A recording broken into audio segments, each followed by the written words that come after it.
कुर्मी आदिवासी था, है और रहेगा। आप इतिहास उठा के देख लीजिए, पेपर से बात कीजिए, पेपर में लिखा हुआ है 1913 में हम आदिवासी थे, 1950 में हमें आदिवासी से हटा दिया गया, एसटी सूची से हटा दिया गया।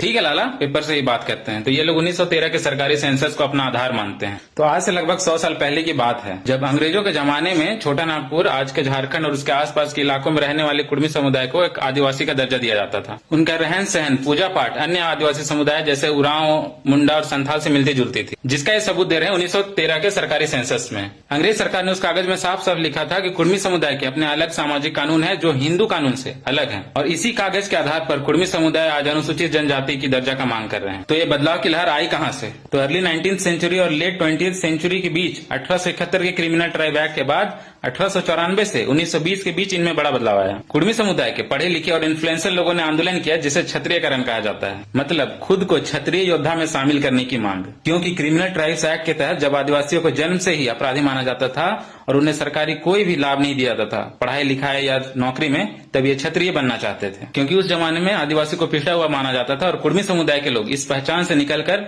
समाज में सम्मान पाना चाहते थे। इन्हें लगा हिंदू समाज की ऊंची जाति से जुड़कर इन्हें राजनीति और व्यापार में ज्यादा मौके मिलेंगे। अखिल भारतीय कुर्मी क्षत्रिय महासभा, सुना है लाला? ऐसे संगठन ने इस आंदोलन को और तेज किया। उन्होंने लोगों को सिंह, महतो जैसे क्षत्रिय सरनेम को अपनाने, जनेऊ पहनने और आदिवासी प्रथाओं को छोड़ने के लिए प्रोत्साहित किया। तो इस आंदोलन का सीधा असर 1931 की जनगणना पर पड़ा। कुर्मी समुदाय के नेताओं ने जोर शोर से अभियान चलाया कि सभी लोग अपनी जाति कुर्मी क्षत्रिय लिखवाएं। 1931 में बिहार और ओडिशा के सेंसस सुपरिटेंडेंट W.G. लेसे, सुना है, इन्होंने देखा कि ये लोग आदिवासी ना मानकर हिंदू रीति रिवाज को अपना रहे हैं। तो नतीजा ये हुआ कि कुर्मी समुदाय को आदिवासी सूची से बाहर कर दिया गया। उन्होंने सीधा सीधा ये नहीं कहा कि हमें लिस्ट से निकालो, लेकिन उन्होंने खुद को क्षत्रिय हिंदू के तौर पर मान्यता देने की मांग की। तो इसका यही मतलब था कि वे आदिवासी नहीं माने जाएंगे। 1947 में देश आजाद होने के बाद 1950 में जब अनुसूचित जाति और जनजाति की सूची बनी, तो कुर्मी समुदाय को एसटी सूची से बाहर कर दिया गया 1931 सेंसस के आधार पर। हालांकि बिहार और झारखंड में ये समुदाय सामाजिक और शैक्षणिक रूप से काफी पिछड़ा हुआ था, इसलिए 1970 के दशक में मंडल कमीशन ने ऐसी पिछड़ी हुई जातियों की पहचान की